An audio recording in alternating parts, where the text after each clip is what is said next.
कानून व्यवस्था तब सुधरेगी जब सरकार खुद स्वीकार करेगी कानून व्यवस्था खराब है। बताओ बेटियों के साथ क्या हो रहा है, महिलाओं के साथ क्या हो रहा है। कहीं सूटकेस में मिलने, कहीं कैसे काट काट के हत्याएं हो रही हैं। किस शहर की बताऊं मैं घटना, आजमगढ़ की बताऊं, कानपुर की बताऊं, आपको नोएडा की बताऊं, मथुरा की बताऊं, कन्नौज की आप जानते हैं, लखनऊ की बताऊं मैं।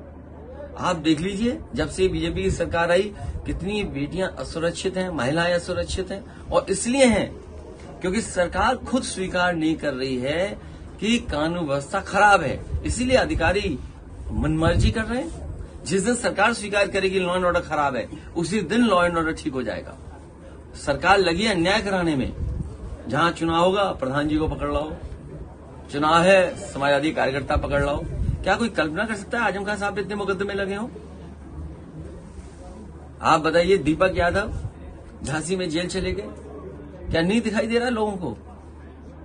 ये सब झूठे मुकदमे लगा रही भाजपा अपने स्वार्थ। और जब तक सरकार स्वीकार नहीं करेगी तब तक कानून व्यवस्था ठीक नहीं होगी। सरकार को स्वीकार करना पड़ेगा कि उत्तर प्रदेश में कानून व्यवस्था तब सुधरेगी जब सरकार खुद स्वीकार करेगी कानून व्यवस्था खराब है। बताओ बेटियों के साथ क्या हो रहा है, महिलाओं के साथ क्या हो रहा है। कहीं सूटकेस में मिलने, कहीं कैसे काट काट के हत्याएं हो रही हैं। किस शहर की बताऊं मैं घटना, आजमगढ़ की बताऊं, कानपुर की बताऊं, आपको नोएडा की बताऊं, मथुरा की बताऊं, कन्नौज की आप जानते हैं, लखनऊ की बताऊं मैं।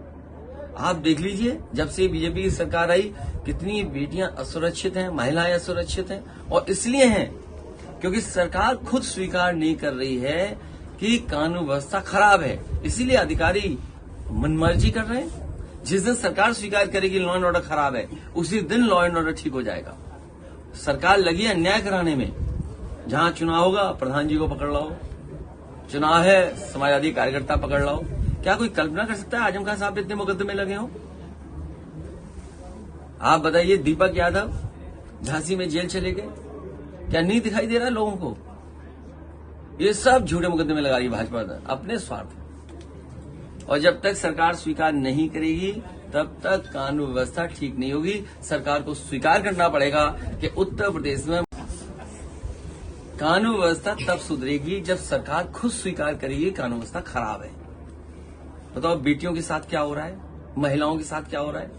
कहीं सूटकेस में मिलने, कहीं कैसे काट काट के हत्याएं हो रही हैं। किस शहर की बताऊं मैं घटना, आजमगढ़ की बताऊं, कानपुर की बताऊं, आपको नोएडा की बताऊं, मथुरा की बताऊं, कन्नौज की आप जानते हैं, लखनऊ की बताऊं मैं। आप देख लीजिए, जब से बीजेपी की सरकार आई कितनी बेटियां असुरक्षित हैं, महिलाएं